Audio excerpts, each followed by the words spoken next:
নমস্কার বন্ধুরা, মনির রান্নাঘরে আপনাদের স্বাগত। এখন গরমের সিজন, আর এই গরমের সিজনেই পাওয়া যায় কাঁচা আম। আজকের আমি আপনাদের সঙ্গে শেয়ার করব কাঁচা আমের পান্না। এটা আমি পুড়িয়ে করব, এটা সিদ্ধ করেও করা যায়।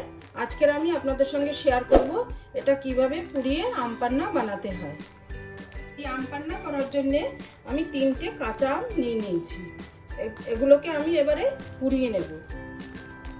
এবারে গ্যাসটা অন করে দিলাম, আর রুটি ভাজার যে চাটনি থাকে ওটার উপরে আমি এভাবে করে আমগুলো পুড়িয়ে নেব।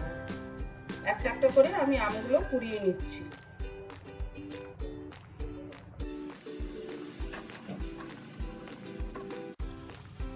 এরকম পোড়াতে পোড়াতে যখন লাল হয়ে যায়, তারপরে আস্তে আস্তে এটা দাগ দাগ হয়ে যাবে। একটুখানি হাত দিয়ে এরকম করে প্রেস করে দেখতে হবে নরম হয়েছে কিনা। নরম হলে নামিয়ে নেব আমি।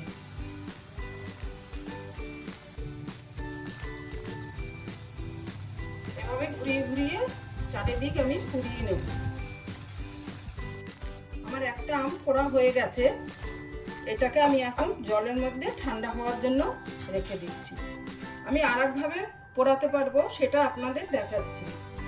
সেটা হচ্ছে গিয়ে রুটি ভাজা চাটুটা এভাবে রেখে এভাবে পোড়াতে পারবেন। যারা ওভাবে পোড়াতে পারবেন না তারা এইভাবে পুড়িয়ে নেবেন।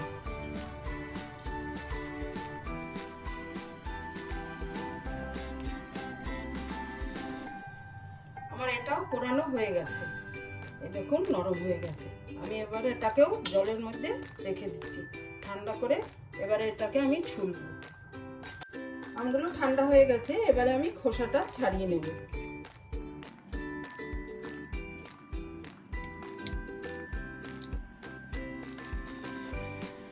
দুটো আমার খোসা ছাড়ানো হয়ে গেছে।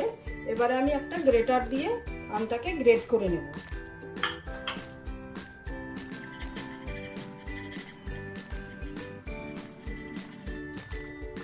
গ্রেট করে এভাবে আঠিটা বার করে ফেলে দেব।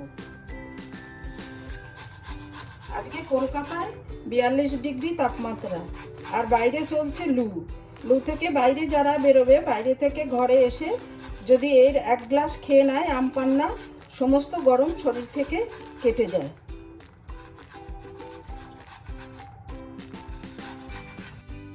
এবার আমি এটা মিক্সিতে মিশিয়ে নেব।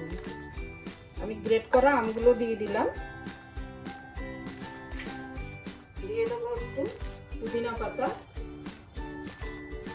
সবকিছুই হেলদি, স্বাস্থ্যের পক্ষে ভালো। দেবো একটা কাঁচা লঙ্কা, আর মিষ্টির জন্য দেবো আমি মিশ্রি। চিনি দেবো না, কারণ কি চিনির থেকে মিশ্রিটা হেলদি, শরীরও ঠান্ডা থাকে।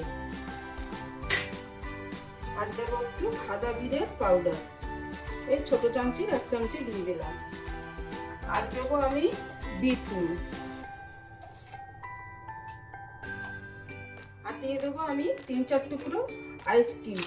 এতে মিক্সিটা গরম হবে না, আর স্মুথ ভাবে পেস্টটা পিষেও যাবে।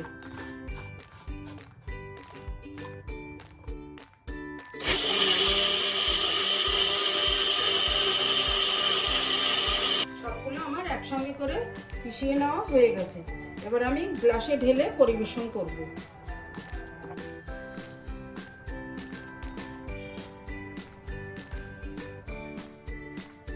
তো বন্ধুরা, আমার আম পান্না পুরো রেডি। এবারে এই আম পান্নাটা বাচ্চা বয়স্ক সবাই খুব ভালোবেসে পছন্দ করে খাবে।